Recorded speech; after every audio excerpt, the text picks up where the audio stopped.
A principled financial analyst discovers his wealthy family's firm is committing large-scale fraud.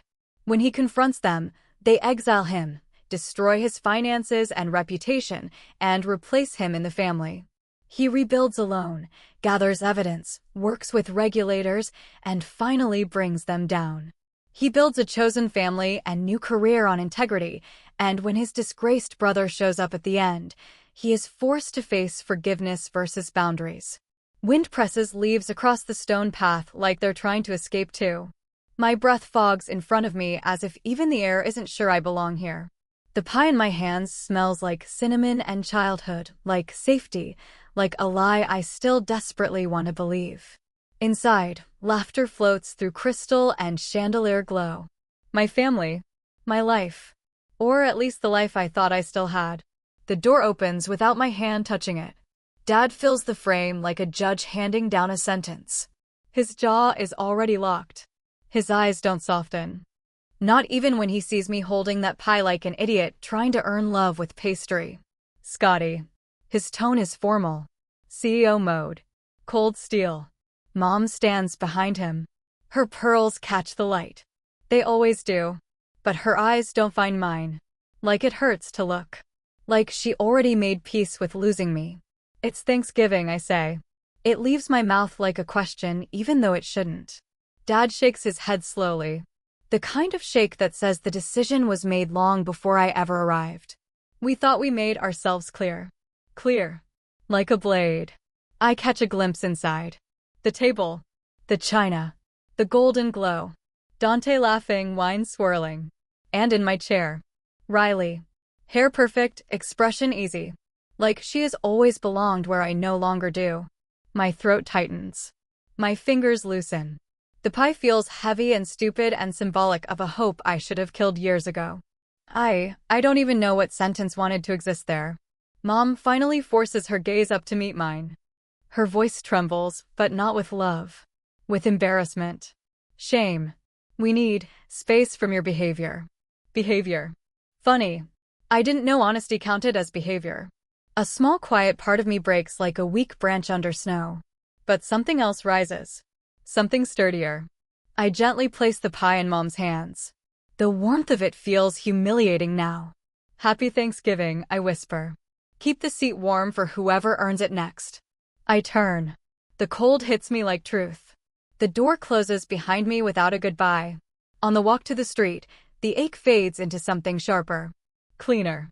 Anger? No. Not quite. Clarity. Childhood ends quietly, I guess. Not always with a slammed door. Sometimes with a pie cooling in someone else's hallway and the realization that love shouldn't require silence.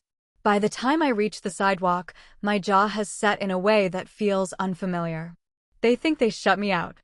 But they just set me free when truth becomes betrayal 2 days earlier feels like a lifetime ago. Before exile. Before replacement. Before the quiet hollow space in my chest turned into fire. I was in my father's office with spreadsheets glowing like battlefield maps. Numbers that didn't make sense if you believed in ethics. Numbers that only made sense if you believed in greed. This isn't a mistake, I told him. It's fraud. He didn't flinch. Didn't blink. Didn't look at the evidence of families whose futures he siphoned into shadows. He just closed my laptop gently as though shutting down my proof might shut down reality too. You don't understand this business. I used to think his voice was power. That day it sounded like rusted armor. Heavy. Outdated. Dangerous to whoever wore it. I understand perfectly, I said. And I won't be complicit. There was a flicker in his eyes then. Not fear. Disappointment.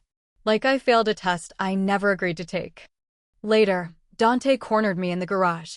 His cologne suffocated the air like a warning. You're going to destroy us because you suddenly grew a conscience? I remember thinking suddenly.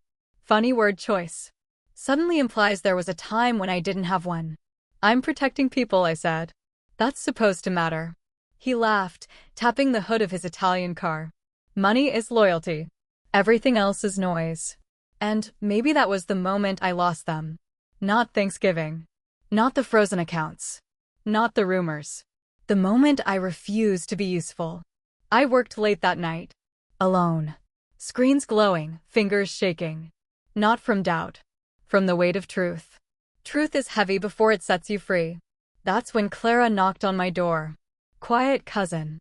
Always in the background. Never loud enough to worry anyone. Her voice barely rose above a whisper.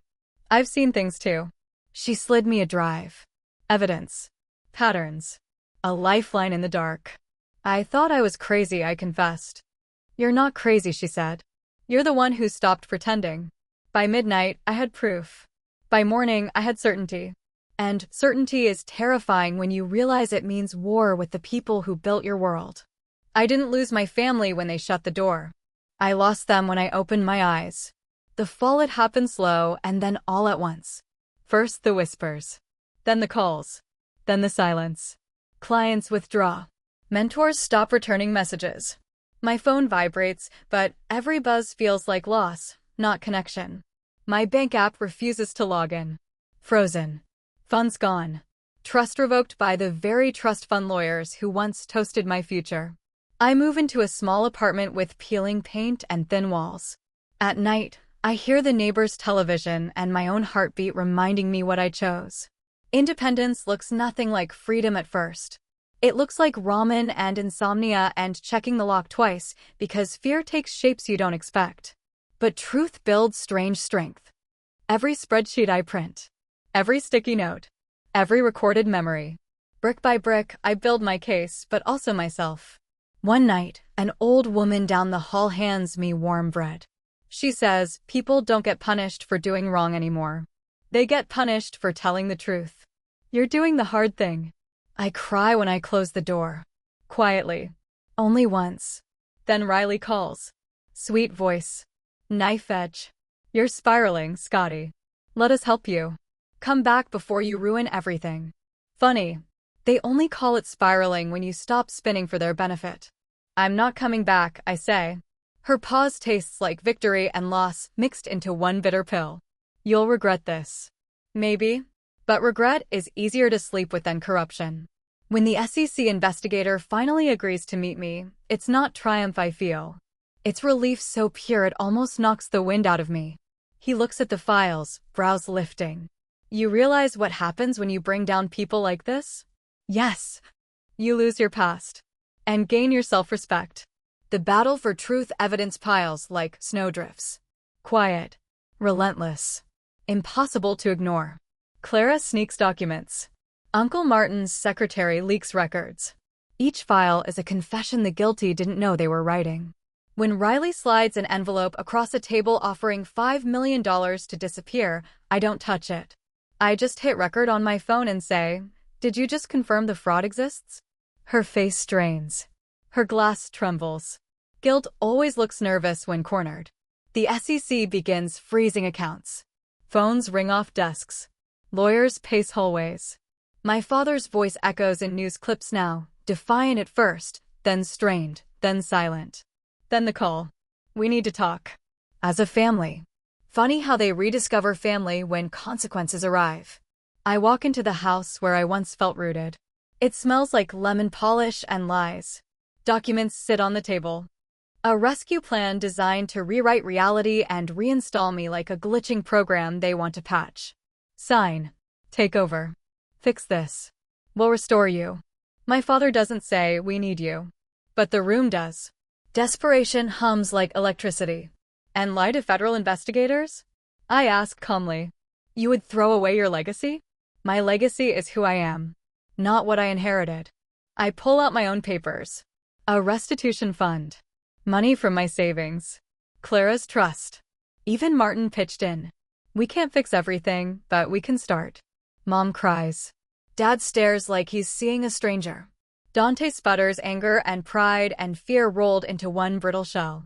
I slide inheritance papers forward. I don't want your money. Or your name's power. Or your approval. I want to leave, but I look at them once more. People I spent years trying to impress, standing there realizing they can no longer command me. Freedom tastes quieter than victory. Softer. Steadier. The quiet victory headlines break. Markets rumble. The world points at them now, not me. Court dates. Frozen assets. Public shame replacing private arrogance. My name is clean. Not rich. Not powerful. Just clean. I get offered a position rebuilding industry ethics. I stare at the email for a long time. The world doesn't hand you redemption. You earn it, bleed for it, then decide if you even want it. Thanksgiving again. My table isn't polished mahogany. It's thrifted wood and mismatched chairs. The turkey is slightly overcooked. The laughter feels real. Clara pours wine. Ethan jokes about early retirement. Mrs. Henderson tells stories from her teaching years. This warmth doesn't glitter. It glows. Last year I brought pie to a house where love was conditional. This year people walk into mine with food and warmth and no agenda. I toast to truth. To rebuilding. To chosen family. My voice doesn't shake. My hands don't either. Peace isn't loud. It's a steady heartbeat and a kitchen full of mismatched plates. I think that's what winning feels like. Section 6, the door that opens when the doorbell rings. I expect laughter or a late guest. Instead, it's Dante. Shoulders hunched. Pride cracked. Dish in his hands like a peace treaty he doesn't know how to offer. He looks smaller. Human in a way he never allowed himself to be. For a second, I'm back on that porch. Pie warm in my hands. Heart hopeful and foolish.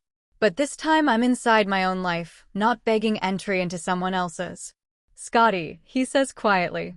No armor. No arrogance. I didn't know where else to go. Pain flickers. So does history. Betrayal doesn't disappear just because someone finally recognizes it. I look past him. Evening air. Streetlights blinking awake. A world where forgiveness isn't weakness, but boundaries aren't cruelty. I breathe. Slow. Steady. The question isn't whether he deserves to come in. It's whether I need to prove anything by shutting him out. Forgiveness isn't forgetting. And staying angry doesn't keep you safe. It keeps you stuck. I step back just an inch. Enough space to enter. Not enough to assume welcome. You can come in, I say softly. But we start honest this time.